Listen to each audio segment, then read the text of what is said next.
Hey, Keri Lynn. How are you? I am okay. Thank you. I am super excited. Excitement doesn't even begin to describe where I am right now, Kathy. Yes, you are pretty much shaking, and I know that you are going to completely geek out because we are talking to your people today. As someone who enjoys theater but doesn't live and breathe theater, I'm excited to hear more about who writes a play about medical assistance in dying, and not just any kind of play, right, Carolyn? I think this play is one that connects with the audience, that takes other people's stories and scaffolds them in the creation of the script. Am I on point here? Absolutely. What you're describing very well is this whole idea of applied theater projects and this idea that theater can be a collaborative and interactive experience. But what we're really getting down to, and I do want to say, Kathy, before we go any further, that the play does also explore themes of suicide. So that's something that I'd like out there too before we get going, so that, listeners can make those choices and take care as they lean in to listen. But I think what is really important is this idea that together we can be exploring some pretty heavy topics in as safe a way as possible. And I think, as we'll discover, in almost a fun and kind of, imaginative and playful kind of way, which is something that I think a lot of people might not consider when we talk about medical assistance in dying. I think so too. And our guests and the play that they have created, The Two-Sided Mirror, are going to be that catalyst for us to really get the conversation going. At the end of our interview today, there'll be a special segment about grieving during the holidays. Sadie is going to talk about what makes the holidays so challenging while grieving, and what can you do to make this time of year a little bit easier. So please stay tuned to the end, and for now, let's get the conversation started. I want to welcome both of you, Simone and Catherine. If you wouldn't mind doing a nutshell introduction of yourselves, that would be great, please. So I am a playwright. I'm based in Guelph, Ontario. I work in kind of two different areas of playwriting. One is the plays that I write myself about subjects that interest me. And the second is community engaged co-creations. And this play is primarily community engaged co-creation. So with co-creations, instead of writing about what I want to say, I theatricalize what other groups of people want to have said, want to be shown on the stage. We worked with a group of 15 individuals whose lives have been impacted directly by MAiD and also suicide, and talked about the differences between the two, and then worked on their stories and how they would fit into a play that would be theatrical and also informative for the general public. Fabulous. Thank you. That co-creation, I'm going to want to hear more about as we move through our conversation, because one of the things that Keri Lynn and I have been involved in is co-creating digital stories. I think that co-creation piece is magical in some ways, and also adds a different layer of complexity to the work, I would imagine. So I look forward to hearing more. Thank you. Simon? Yes, I've been involved in the theater for a long time. Let's just say that.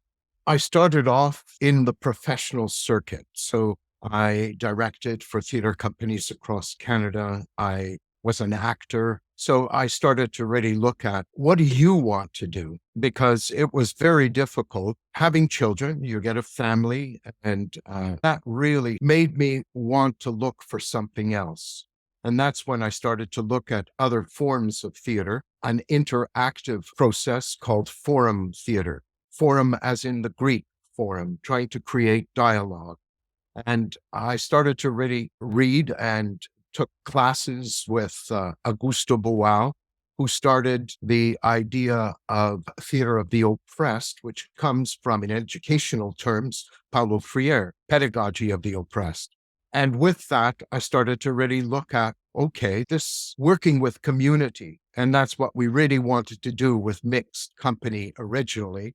We started to really look at, how can we do this? I've worked over the last 30 years with homeless youth for about 25 years, homeless adults, doing shows for schools on bullying, looking at various aspects that really affect people. Forum theater is a wonderful way of getting the community not just involved, but to come up with actionable items, actionable things that we can do when we look at a situation or a challenge.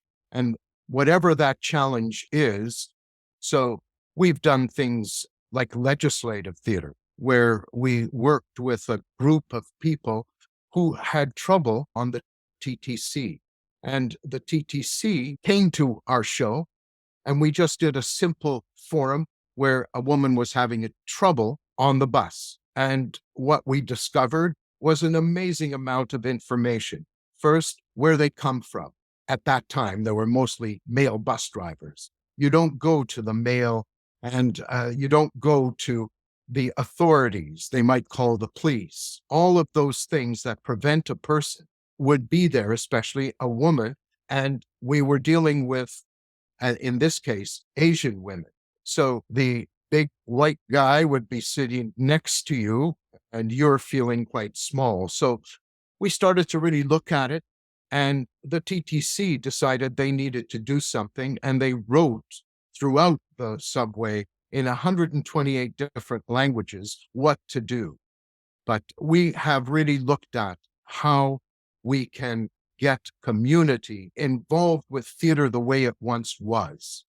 What I love, Simo, about your introductory comments really is about that piece that makes that difference between theater for theater's sake, and there is absolutely a space for that in an aesthetic and artistic form, but theater for social change. And I think that's why I've long taken on board that idea of applied theater. What can I do with theater to apply it in these social realms to affect social change, but not as the dramaturge or the practitioner, as the person who delivers the vehicle so that social action happens within the community where it needs to happen according to those community members. So all of this is just a wonderful introduction. And I think that goes really beautifully into one of our questions. And you've touched on this a little bit, Simone, but perhaps in greater detail using a two-sided mirror as a specific example. Why applied theater? Why forum theater to tell this particular story and not a scripted, directed play in, say, quote unquote, the traditional sense? The idea of listening, and what a good forum theater playwright does is listen to the community. What are these challenges? How can we look at these challenges and see ways in which we can come up with possible alternatives, possible solutions, so that there's never any suggestion that this is right, this is wrong. And that whole process of right and wrong is taken out. So whatever you're saying is correct. It's your story. It's whatever you want to say. And what we've done with Two-Sided Mirror is looked at the three topics: MAiD, suicide, and depression. And with that, we were looking as to how we can get people to recognize when someone is going through the depression that might lead to suicide, and looking at the various things that happen. You start to drink, you're down, your whole body is going in that way. And we layered it with the daughter of the person that's going through the depression and thinking of suicide is dying of cancer. And that's where the MAiD comes in. When some family member comes up and says, I'm thinking of this, what happens to the family? How can we deal with this in an effective way rather than that emotional, which has to happen, the emotional outburst? You can't do this. You can't abandon me. You can't. And okay, let's take that and see what happens. So audience members can choose where they want to look at and how they might come up with options that we never thought of. And one of the reasons that we really wanted to deal and to work with people who were impacted particularly older adults who were impacted, is because they have a range of experience, as with the example that Simon gave, that no one playwright is ever going to think about, right? So they have a range of experience. And when they share their experiences, everyone in the group learns more, right? And that kind of ups the discourse to another level within the group to enable people to think about and give ideas for making a really impactful play, because everyone comes from a different experience. And one of the things that mixed company theater, one of the terms they use is having a universal story. So it's not just picking one person out of 15 people's stories and sharing it.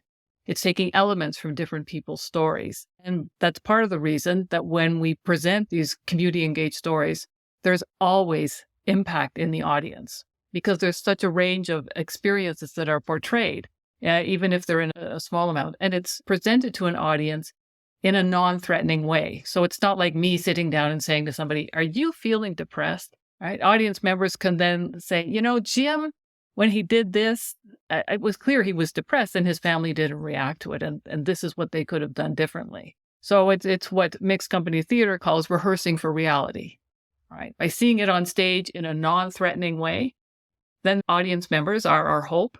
And the feedback we've gotten is that this has been successful, giving people ideas for how they can address the problems of suicide, MAiD, depression, right? And the feelings that families are having over them, how they can address them in their own lives. I love that idea of rehearsing for reality.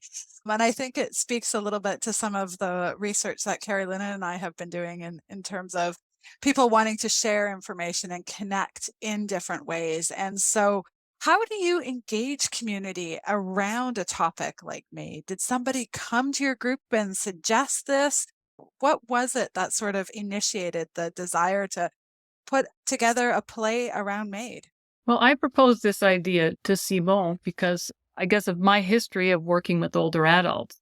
So in 2014, I first worked with older adults on co-creating a play about the reality of their lives. And after I did this, I was invited by the Suicide Awareness Council of Wellington Dufferin to do a play about older adults and suicide. And for the first project, which was called Our Voices, we'd had a very wide open process where people just talked. And it became clear pretty quickly that people were not going to want to talk about their personal experience with suicide, either their own suicide attempt or a close family member or friend. So that's when I came up with the idea of meeting individually with people to write down their story. So I would write them as a first-person narrative as they told them to me. And then I met with the whole group and gave everyone a duotang of all the stories, which were anonymous. So everybody in the room knew that one of these stories had been created by somebody in the room. And this gave a whole level of comfort to people. So we did the play and it toured for 3 years, I think. But all that time in the back of my mind was something that came up at talkbacks, which were, well, he's old, right? This protagonist, he's old. And if he wants to die by suicide, I don't know why he shouldn't have that choice. And to me, that was kind of shocking. But then I thought back to before I had started working on the issue of suicide. And I thought, I would have been confused about that too a few years ago. So I really wanted to do a play that outlined the difference between MAiD and suicide and, the depression that leads to suicide. So I had worked with Mixed Company before and made the proposal to Simon to start work on a play like that. That's wonderful. And I think we hear a lot in our work about some of the overlapping understanding of suicide and medical assistance in dying. And I'm curious, when you have been putting your play out there and seeing things in the chat when it's been online or hearing comments for people, what's your sense of people's understanding about the differences? There's still confusion, I would say. The play really does outline the difference and the reasons why. So I think that what we tried to do really is look at how can we tell when someone is in that situation, so that it was much more subtle than, I'm thinking about, all of that, because it is subtle. People don't go around saying that, but they'll say other things that might give you a clue. And I think for us, it was really important that audience members start to see the difference Sometimes you see it, sometimes you really are in your own world as we are, and you don't. But I think during the performance, we certainly had with one of the characters who had cancer, definitely feeling the pain, while another is feeling the pain through the depression. So there's links that are there. And I feel that in the theater, we can do things like that and then address it in a way that rather than people watch the show, oh, okay, great, thank you so much, and leave. What we do is the first part is the challenge. Now there are solutions. Let's look at them. Let's see what we can do. Wonderful. Thank you. So when I think about what I like in theater, I like my theater to generally have a side of edginess. I'm in Thunder Bay, and we have a local theater company called Magnus, and they just did The Runner here, which was a one-person, you're nodding your head, you know about it. So it was a one-person show. I showed up not knowing a whole bunch about it and left saying, I'm really glad I saw that. I didn't enjoy it, but I am really glad I saw it because it challenged me and because it had elements of things within society that has, as Catherine had mentioned earlier, stigma attached to it. And so I'm wondering, what does the audience leave a performance of Two-Sided Mirror feeling or thinking? I think what people leave with is an expanded understanding about how, for one, how things could be happening in their lives that they're not aware of. So particularly when we're looking at somebody with depression, it's very easy to ignore that. He's getting older, it's winter, everyone's feeling low. And I think on the MAiD front, people are left with a better understanding of how it's human to find difficulty in challenging situations, like when a family member requests MAiD. There's a lot of family dynamics that come out. And even professionals, Dr. Tabal, is sort of sliding the story because she doesn't really want to deal with it either, right? She's sort of putting words in the patient's mouth, not with any mean intent. And by the way, that particular episode in the play is exactly what one person in our group told us happened with her mother. So, yeah, those are two main things that I think. Simon? I think that the idea of the difference between what Jim was going to try to do and what Marissa was doing, and how people talked about the teenager, Corinne, and all of what was going through her. And there were some that could really get a sense that possibly Corinne could talk to the grandfather. We're looking at all these bystanders that could possibly do something. So the idea is to challenge the audience member to look at it and see the difference between what was going on with MAiD and suicide. And the reason why is clearly identified.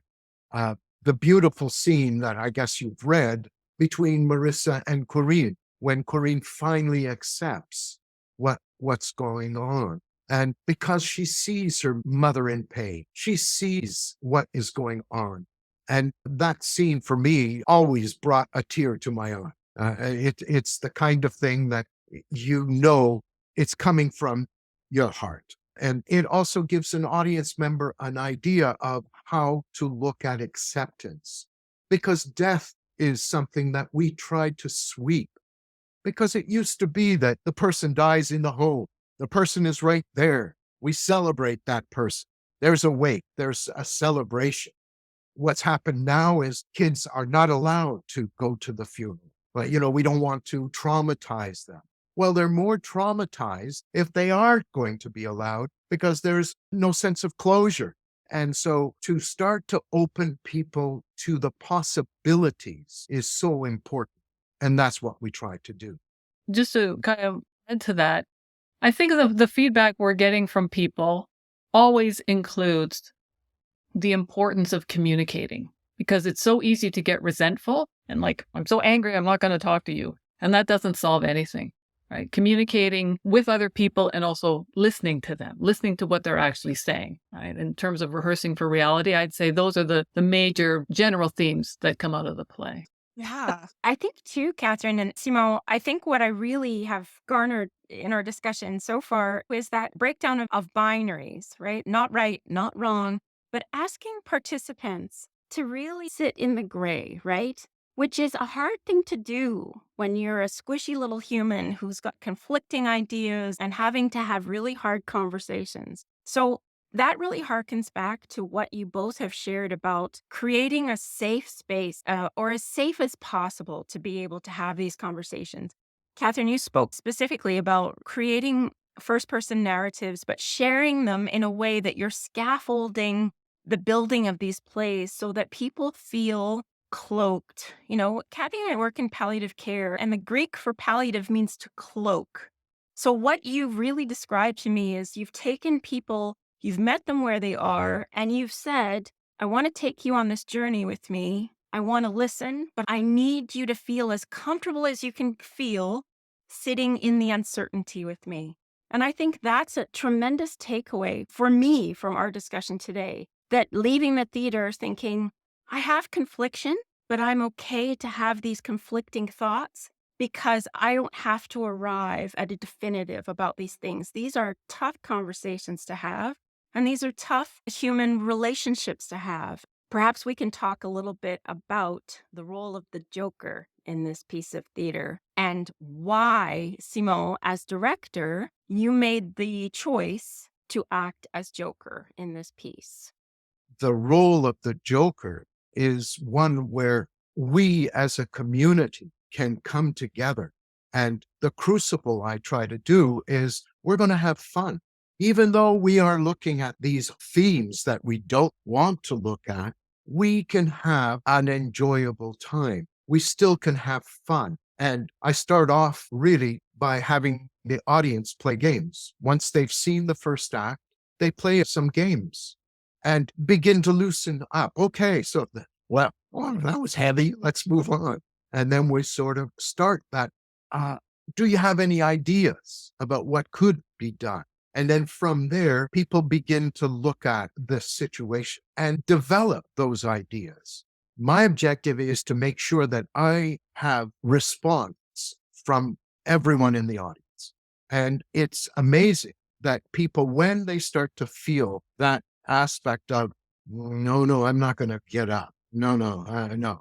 What I do is I train the actors. Okay, you don't have to come. You stay where you are. What would you say?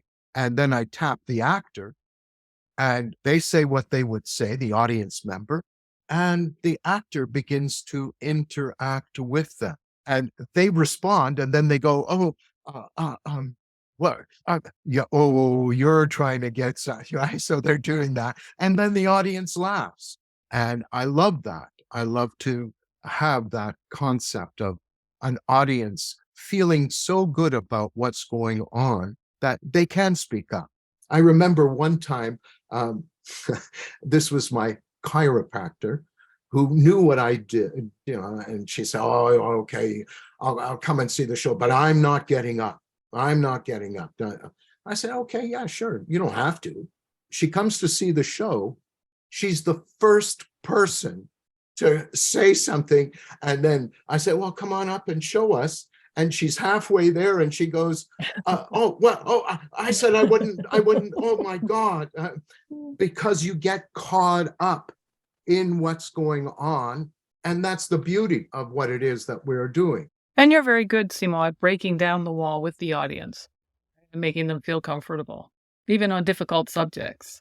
And that's what this very much sounds like. And Simone, when you were talking earlier about how, we've kind of isolated ourselves from dying and death, let alone medical assistance in dying. And Keri Lynn and I in our work, we talk a lot about death literacy. And part of the goals of death literacy is not just to normalize the fact that 100% of us are going to die, but it's also to be able to extend that and socialize that. So it becomes expected and anticipated in all facets of our world. And obviously, you're doing this so successfully with a two-sided mirror. And so I'm interested in, from your own perspectives, then, as people who have been very much immersed in this phenomenal process, have you learned anything new about medical assistance in dying? Anything about MAiD that you perhaps see differently, see from a different side of the mirror now? I did a lot of reading, and that always sort of opens you up. There was one book called Bittersweet, and what it did for me was look at that 100%. We're all going to die. Looking as to those sweet moments, even when we are in the throes, we are so human that we have this scene where acceptance is there, the sweet and the bitter. I really played with that throughout when I was directing the show, because I really wanted to look at how we as a society look at death and how sometimes we can get a little disconcerted with what's going on. You never want to think about your own death, but the, the whole project made me think about what it is and also about your own parents. My father had Alzheimer's, and with Alzheimer's came that long-term care, and he wanted to go. He caused himself to get pneumonia. My mother had a stroke, paralyzed. And when you're paralyzed, you're in the long term, and it was a nightmare. They placed my mother somewhere 30 kilometers away from her family. And you're going, what the frig? So all these things started to creep up and think through. That was my experience in terms of it. Yeah, for me, with MAiD, for sure, by doing this project, I had a much better understanding of the complexities of it.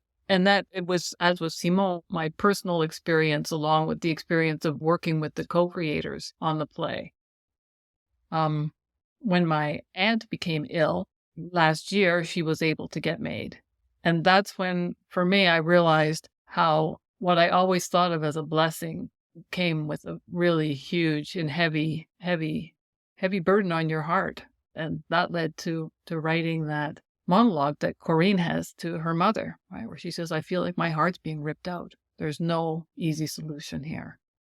So I would say I learned about the complexities around MAiD personally, because if you stand back far enough, it's like, yes, it's a good idea. Right. But when your heart is involved, it becomes very challenging. And I think MAiD is still really new in Canada, and we're all working out our relationship with MAiD. And it's only by going through these various experiences that we're going to learn about ourselves and what we're capable of living with and dying with. I'm so pleased you shared what you just said, Catherine, because that sense of we're all really sorting out our relationship with medical assistance in dying. And I keep going back to that kernel of eradicating that binary, that we don't necessarily have to be all in or all opposed.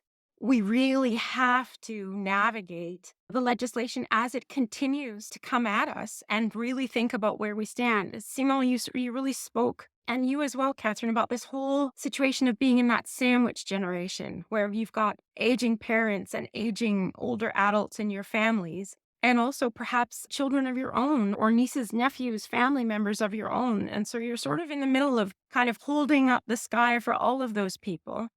And Simon, you also touched on something that I truly believe in the work that I do. I work with children and adolescents in palliative and certainly end-of-life care. And I always go back to Emerson's idea. And Emerson said that there were these bright hours as he was dying, that it wasn't all about impending death, that there were these bright moments of hilarity and laughter and fun and spaces where certainly children, of course, would continue to dwell until we die. We live, Kathy has shared with me, the idea that we live until we die, and the dying is the last bit of that journey. So what about those moments of joy and singing and laughter? And as you say, your chiropractor, I just have visions of your chiropractor, rushing the stage and then coming under the awareness that, but this was the last thing I want to do, and yet somehow caught up in the joyfulness that you've created. in this every scene, right? Incredible. So moving forward, your plans, you have some shows scheduled for Zoom. Is that correct? That's right. We want as many people across the country as possible. Being on Zoom has been a revelation because of the geography. To bring a show to Saskatchewan would have been very expensive, but we were able to do it on Zoom and have people enjoy it from their homes. And we're doing the same. What we're hoping to do is bring back Two-Sided Mirror next year in trying to get to various communities in Northern Ontario, like Thunder Bay. What we're looking at is specific audiences, right? So that what we've decided is that it's got to be targeted. If you have it, oh, there's a show on Zoom. No, it's got to be where it's really targeted audiences. And that's been our forte, getting the audience members. And so along that, in terms of the audience members, are you seeing younger people, older people? Is there a particular population that you think is showing up? Well, a lot of seniors are there, right? That's where we targeted a lot of them. And Catherine, can I ask you about the title, The Two-Sided Mirror? What inspired the title and what are you hoping people will look at from that? Well, there's, of course, two ways of looking at death, right? As a positive experience, as a negative experience. There's different ways of looking at yourself in life and the kind of experience that you're having in life. So it seemed appropriate. I mean, because both of them are resulting in end of life, but the nuances of that are very different. I love that piece around the two-sidedness of the work or life or important moments in life. And I know for me, as someone who educates the future healthcare providers of tomorrow, I am also someone who has had cancer and I'm a frequent flyer within our healthcare system. And so I often talk about it. Yeah, I get to see it from both sides of the bed. Brian Goldblum has both sides of the gurney kind of idea. And I think that's what attracted me to this, is that I think we do see with medical assistance in dying, life and death, there's two sides. There's those who understand how MAiD can be perceived by someone with a terminal or life-limiting illness, but how also when it is around end of life and that saying goodbye. And you mentioned it before, Catherine, that complexity of our human relationships. That mirror can be such an important symbol to be able to think about and for us to practice as we're rehearsing for reality. Have found this so educative, speaking with both of you, but also enthralling, that these tools are an invitation to go at something from perhaps a different angle. And as you both really, or as I've inferred from what you've shared, setting the participants up so that they are willing to take those creative risks. And then in doing so, are willing to take those emotional risks. Simone, you said it so beautifully, you've got to feel those feels, but feelings and emotions are not actions. And what you've both been able to do is acknowledge that there needs to be a place for those emotions. That's vital. But then what has to happen next is, where do we go from here? What's our next step? And I think that's of such great value in these really hard spaces. Hard things are hard, and you are both contributing to making them more chunkable and more manageable and arguably enjoyable chunks. So I really commend both of you for your work. I am enthralled and inspired. So thank you. One thing we haven't really talked about is that legislation within MAiD. And when we were doing the show, we got from various individuals comments. By saying MAiD is all right, then you're saying that someone that's in poverty can't afford the rent and then wants to end it all has that capacity by saying, I'm depressed, I'm suffering, that's it. That's where I think the next steps are really to look at what we can do in addressing those aspects. Because as we have stated, MAiD is really important when the person is going to die. Then there's the others where I'm been depressed for 5 years. And where and how can we make that decision? And that's why I guess there's this whole debate now, because they were supposed to give us what the new law was, but now they're saying, no, we need more time. Yes, take all the time you need to figure this out. Yeah, MAiD is already so complicated that adding in a whole mental illness aspect to it, right? It seems to me would blur it even more. I think that's so important because really what I've understood, of course, is that, I mean, we're looking at systemic issues and it takes a village. And so we as a village, I think, need to be really exploring how we feel about a lot of these issues because I think you're quite right in terms of mental wellness, but also home insecurity or not being able to have access to things. Kathy and I often refer to this in our own work as not really having true choice because we're not afforded systemically the things that we need to. And when I say we, I'm speaking of the collective, we would need to live a fruitful and healthy life. So I think that's it. These are systemic changes that need to take place. These are legislative changes that need to take place.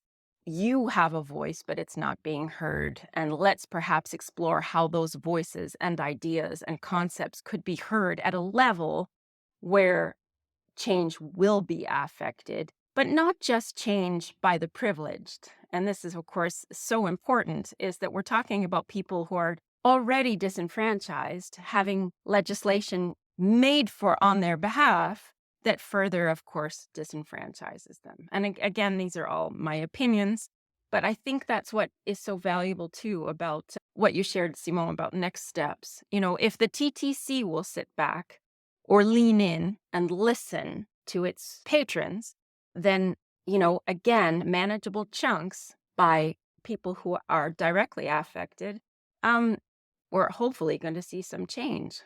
So that leads me to ask, what do you hope will happen as a result of this community engagement with this beautiful play that has been co-constructed? Thinking about when people leave the performance, what do you hope will happen? And what do you hope we can learn from this moving forward? Well, for me, I hope that people will open their minds and their hearts a bit more to MAiD and the issues surrounding it, and try and think outside of what may be their own experience, which could be very limited to the experience that's being portrayed in the play. That's based on other people's lives. And I hope people come to realize the difference, which is so important, between people who have a medical condition that is incurable and not assuming that every person who has depression is in that category. I totally agree. I think that I certainly want an audience to look at the situation, see the complexities, and begin to formulate where they stand. What is it that I feel about this situation? The fact that we can objectify by watching and seeing something that's happening, feel it, and still be able to say, well, that's not my mother, and be able to begin that process of looking and maybe when they are going through something, they can begin to reflect and open themselves up to what others might say or do rather than just feeling that. I know that when my mother, for instance, had her stroke, there were people saying, well, you know, you could just say goodbye if you want. And you're going, well, wait a second. And you're sort of like, so many things go through your head. So that when I reflect on that and hope when Marissa in the play says, I'm thinking about MAiD, that opens up a whole new world for people. Like, oh my God, okay. Where do I stand? There's a survey that we once looked at, and where, when would you consider MAiD? And the answers were so different. It was stunning to see how different those answers were. Oh, the beauty of qualitative research.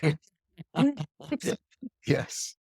I'm looking forward to seeing the play in January, and I hope that people do exactly what you intend, is that they spend some time looking from both sides of the mirror, challenging themselves, engaging in conversations, both in the context of the performance, but otherwise, outside of that, back in community, back with their families, with their healthcare providers, and that it continues to be a conversation that they repeat. It's just been exceptional to speak with you both today. Thank you so much for joining us. This has been a lot of fun. Thank you so much. Thank you again. Hugely appreciate it. Take good care. Thank you. Bye-bye. care. Great to meet Bye-bye. you. Keri Lynn, that was just a phenomenal interview with Catherine and Simone. I learned a lot, not being the theater geek that you are. I am. You're quite right. And I wouldn't say that you have to be a theater geek to get where they're coming from, right? Like this whole idea of engaging with community, having people co-create a story because it's stuff that they relate to, that it's the complexities, to use Catherine's term, of what they're living and what they're wrestling with and what they're trying to understand in a more deeper way so that they can be with their people in the way that people need us to be. I think that's spot on. And I think the lovely aspect where Simone was talking about forum theater, and he talked about the true Greek idea that forum theater is about dialogue, trying to create a dialogue. And as you have purported from day one of our time together, let's get these conversations started. And we all need to have those conversations. And I think this was a great example in terms of the two-sided mirror providing opportunity, and the example of the chiropractor who thought she might not participate in the play, but couldn't hold back, right? And I think that's kind of all of us, healthcare providers, members of community. We're citizens. We're in this together, trying to figure out, learn more, and deepen our understanding about medical assistance in dying, so that we know how it's going to impact us, that we understand in a different way of what people are asking for and why they are asking for it. And theater and two-sided mirror provides that catalyst in a different way for us to be able to engage and to spend some time reflecting and looking in the mirror for ourselves. And so I think this interview and the work that Simone and Catherine and the theater company are doing is an excellent example of how people can disrupt death and get people thinking and keep the conversation going. So please get out there, disrupt some death, and keep the conversation going. Hi, this is Sadie. I'm the editor of Disrupting Death. With the holidays approaching, the Disrupting Death team wanted to take a few minutes to talk about grieving during the holidays. This feels especially important to touch on given the happenings in the world right now. You may be experiencing a sense of collective grief. This is a type of grief that is experienced in response to global or societal issues. Unlike other kinds of grief, this grief is not focused on a personal loss, but rather on a shared sense of loss for the well-being of a specific community. So, whether you're experiencing collective grief, grieving someone who has accessed MAiD, someone who died naturally, unexpectedly, or perhaps you're anticipating a death, the holidays can be a challenging time. Knowledge equals power, so let's first chat a little bit about why the holidays may be challenging while grieving. First, there's a lot of societal expectations to be joyful during the holidays, which might make you feel like you need to put on a happy face, even if that doesn't really feel genuine to you right now. Second, the holidays are often built around shared traditions. These traditions may evoke memories and highlight your sense of loss. And third, the holidays emphasize togetherness. So for those whose person has died, the holidays can serve as a reminder of their absence. Or perhaps your feelings of grief make it challenging to connect with family and friends, which may reinforce feelings of isolation in your grief. So, how can you make this challenging time a little bit easier for yourself? Firstly, give yourself permission to feel however you are feeling, without judgment. Being human means experiencing a wide range of emotions. You are allowed to feel deep sorrow, and you are allowed to feel joy. Feeling guilty after having moments of joy or happiness during grief is a common experience. This may come from internal or external expectations of what grief should look like. Or you might feel as though feeling joy means you are forgetting or moving on from whoever or whatever you are grieving. However, grief is a complex and multifaceted experience. It doesn't follow a linear path, and experiencing a wide range of emotions, including joy, is part of the grieving process. So allow yourself to feel whatever it is you're feeling, whenever you are feeling, without judging.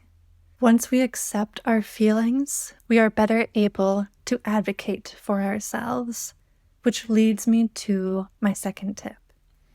Communicate your needs. Help others help you. Let your family and friends know what you need during the holidays. This might be needing more space, or perhaps company. Whatever it is, communicate it to those around you. You may also find it helpful to set realistic expectations. Grieving can be emotionally and physically draining, so set realistic expectations of yourself. Don't feel pressured to show up during the holidays as you always have. It is okay if you aren't able to make your famous beef brisket this year. Allow yourself to take a step back and do what feels manageable for you. You may also find it helpful to find meaningful ways to honor whomever or whatever you are grieving. This could involve something like lighting a candle, doing an activity that your person enjoyed, or having intentional conversations where you share memories about the person who's died. And finally, and perhaps most importantly, be kind to yourself. Grieving is a personal process that takes time. Allow yourself to grieve in your own way, at your own pace. Remember that everyone's grieving process is unique, so try not to compare yourself to others. Instead, do what feels right for you. Thank you so much for listening. Till next time.